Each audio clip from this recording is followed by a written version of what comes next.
রমজান মাস শুরু হয়ে গেছে, কিন্তু এই জায়গার পরিবেশ দেখলে বোঝার উপায় নাই যে শুরু হয়ে গেছে।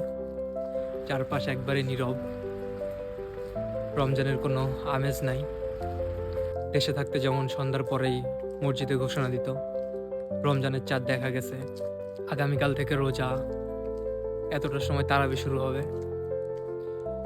রাস্তায় বের হইলেই আসলে বুঝে যাইতো যে রমজান মাস চলে আসছে। সবার মাঝে সেই ব্যস্ততা চলে আসতো।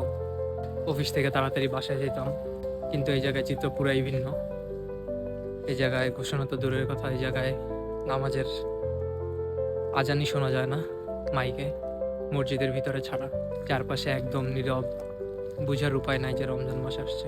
সেরকম ব্যস্ততাও নাই, যদিও এখানে এটাই স্বাভাবিক, এরকমই হওয়ার কথা। নতুন দেশ, নতুন অভিজ্ঞতা, এগুলোর সাথেই মানায় নিতে হবে। অনেক কিছু মিস করব। সবাইকে রমজানের শুভেচ্ছা। রমাদান মুবারক।